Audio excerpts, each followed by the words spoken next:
امام ابو داؤد نے اس سے آگے ایک ٹکڑا اور بیان کیا ہے اور آپ نے فرمایا وَإِيَّاكُمْ وَمُحْدَثَاتِ الْأُمُورِ، اور خبردار نئی نئی چیزوں سے بچتے رہو، فَإِنَّ كُلَّ مُحْدَثَةٍ بِدْعَةٍ، اس لیے کہ ہر نئی چیز بدعت ہے، وَكُلَّ بِدْعَةٍ ضَلَالَةٍ، اور ہر بدعت گمراہی ہے۔ اس کو امام ابو داؤد اور احمد اور ابن حبان نے روایت کیا ہے، یہ روایتیں دونوں صحیح ہیں۔ آپ اس حدیث میں غور کریں، نبی صلی اللہ علیہ وسلم کیا بتلا رہے ہیں؟ نمبر 1، میں نے تم کو واضح راستے پر چھوڑا ہے، اس سے ٹیڑھا جانے والا ہلاک ہونے والا ہے، وارننگ، جس راستے پر میں نے تم کو چھوڑا ہے وہی ہدایت والا ہے۔ کن کو؟ صحابہ کو۔ لیکن کیا ہوگا؟ اب صحابہ ہیں ہونے کے باوجود اگلے طبقے میں نبی صلی اللہ علیہ وسلم کے بعد اختلافات شروع ہو جائیں گے۔ اس اختلاف کے دور میں خلفاء باقی رہیں گے۔ اسی لیے کیا کہا؟ جب اختلافات ہو جائیں امت کے اندر تو تمہارے لیے راستہ کون سا ہے؟ میری سنت۔ لیکن میری سنت علماً تمہارے سامنے ہے، اس کی تعمیل، اس کی صحیح تأویل یہ صحابہ سے تم کو ملے گی، اس کی عملی تطبیق تم کو خلفاء راشدین سے ملے گی۔ تو میرا طریقہ اور میرے خلفاء راشدین کا طریقہ، اس کو تم مضبوطی سے تھامے رہو، اس لیے کہ اس سے ہٹ کے ساری چیزیں کیا ہیں؟ خبردار بچو دین میں نئی چیزوں سے۔ ہر نئی چیز بدعت ہے اور ہر بدعت گمراہی ہے۔ اس حدیث میں آپ دیکھیں کہ بہت اہم منہجی بات بیان ہوئی ہے کہ سنت کے بالمقابل بدعت ہے، اور سنت کے صحیح فہم کے لیے صحابہ کا فہم ضروری ہے۔ کیوں؟ اس لیے کہ صحابہ کے بارے میں کہا کہ خبردار اس دور میں جب اختلاف ہوگا، بما عرفتم من سنتی، میری سنت جس کو تم اچھی طرح سے سمجھ چکے ہو، پہچان چکے ہو، اس کا اہتمام کرو۔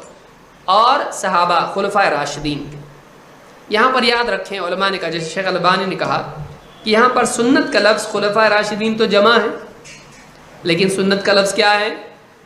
واحد ہے۔ تو کہا کہ سنت کا لفظ واحد، خلفائے راشدین کا طریقہ، کیونکہ آدمی یہ کہے گا کہ بھائی خلفائے راشدین میں بھی تو اختلاف ہوا، خلفائے راشدین میں بھی بعض مسائل میں اختلاف ہوا۔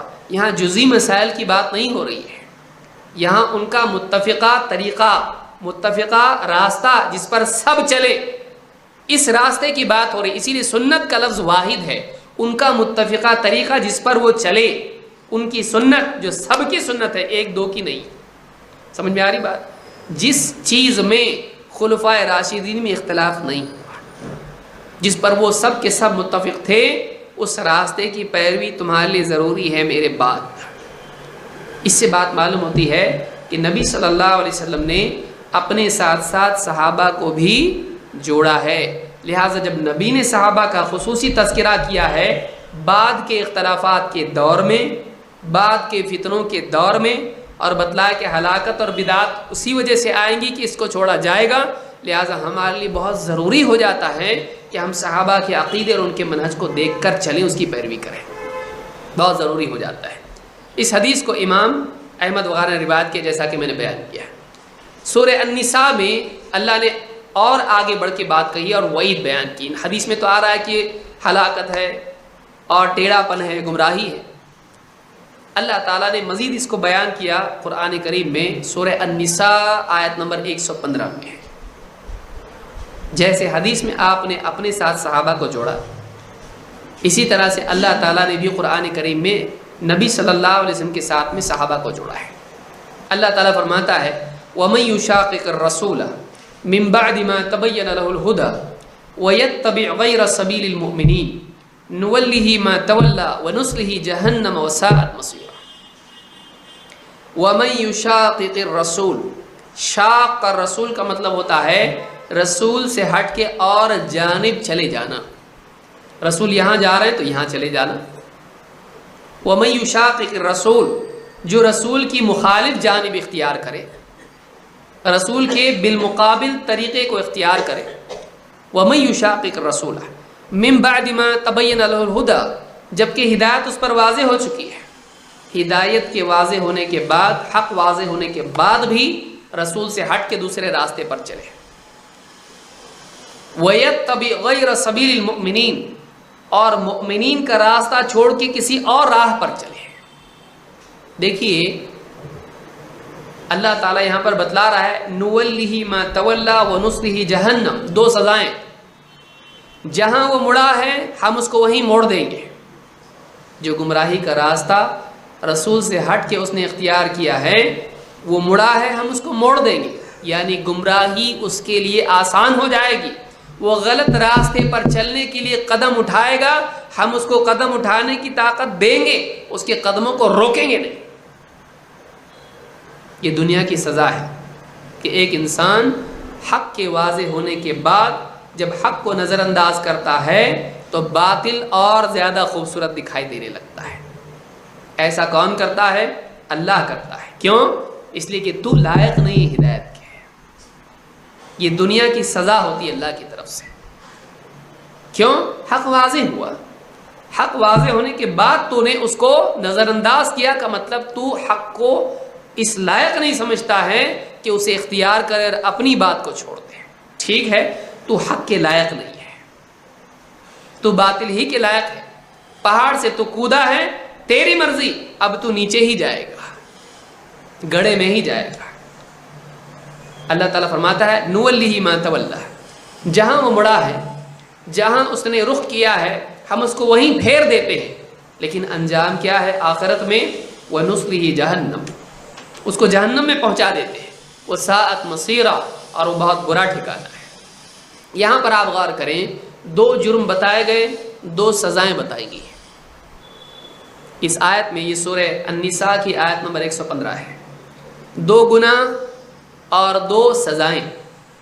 پہلا گناہ ہدایت واضح ہونے کے بعد رسول کی مخالفت، اعتقاد میں، قول میں یا عمل میں۔ مخالفت تین طرح سے ہوگی، عقیدے میں مخالفت، قول میں مخالفت، یا پھر عمل میں مخالفت۔ سرے سے قبول نہ کرنا، یہ بھی ہو سکتا ہے، یا قبول کرنا لیکن تعمیل نہ کرنا، یہ بھی ہو سکتا ہے۔ جو رسول کی مخالفت کرے یہ ایک جرم ہے۔ دوسرا جرم کیا ہے؟ ایمان والوں کا راستہ چھوڑ کر کوئی اور راستہ چلے۔ بھائی ایک آدمی کے لیے برباد ہونے کے لیے، جہنم میں جانے کے لیے، گمراہ قرار پانے کے لیے کیا اتنا جرم کافی نہیں ہے کہ رسول کی مخالفت کیا اس لیے گمراہ ہو گیا؟ کافی ہے نا۔ جو آدمی رسول صلی اللہ علیہ وسلم کے خلاف راستہ اختیار کرے، آپ سے ہٹ کے چلے، وہ خود ہی گمراہ ہے۔ اس میں اور جرم بڑھانے کی ضرورت کیا ہے؟ اللہ نے ایک اور جرم بتایا اس کا، اور ایمان والوں کا راستہ چھوڑ کے کوئی اور راستہ چلے۔ معلومہ کی بہت اہم چیز ہے، یہ بھی فی ذاتی ہی ایک جرم ہے۔ سوال یہ پیدا ہوتا ہے کہ یہ جب آیت نازل ہوئی اس وقت میں ایمان والے کون تھے؟ جو رسول کی مخالفت کرے اور ایمان والوں کا راستہ چھوڑ کے اور راہ چلے، تو ایمان والے کون ہیں؟ آپ دیکھ چکے ہیں، اللہ نے کیا فرمایا؟ فَإِنْ آمَنُوا بِمِثْلِ مَا آمَنْتُمْ بِهِ فَقَدِ اهْتَدَوْا۔ اس میں خطاب کس سے ہے؟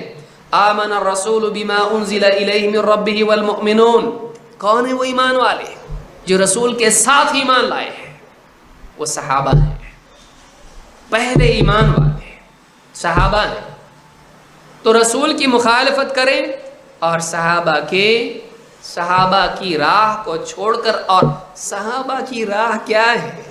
راستہ، واضح راستہ، اس کو کیا کہتے ہیں؟ ہم نے پہلے ڈیفینیشن دیکھی ہے، اس کو منہج کہتے ہیں، کہ صحابہ ایمان والوں کا راستہ، وَيَتَّبِعْ غَيْرَ سَبِيلِ الْمُؤْمِنِينَ، ایمان والوں کا راستہ چھوڑ کے اور راستہ چلے۔ اس کو ہم اگر کہیں ایمان والوں کا منہج چھوڑ کے اور منہج اپنائیں اور واضح کریں، صحابہ کا منہج چھوڑ کے اور منہج اختیار کریں، کیا ہوگا؟ نُوَلِّهِ مَا تَوَلَّى، جہاں مڑا ہے ہم موڑ دیں گے، یعنی اس کو اپنی آئیڈیالوجی اچھی دکھائی دے گی، اور یہ دنیا کی سزا ہے۔ اور وہ آدمی مانتا ہی نہیں، پھر اس کو کتنا بھی سمجھا، ارے تم کو نہیں سمجھتا، مجھ کو سمجھتا ہے۔ کیوں؟ آپ دلیل دے رہے ہیں، آپ سمجھا رہے ہیں اس کو، نہیں بھائی میں جو بول رہا ہوں وہی صحیح ہے۔ کیوں؟ اس لیے کہ یہ دنیا میں اللہ کی طرف سے اس کے لیے سزا ہے۔ فَلَمَّا زَاغُوا أَزَاغَ اللَّهُ قُلُوبَهُمْ، اللہ نے کیا فرمایا؟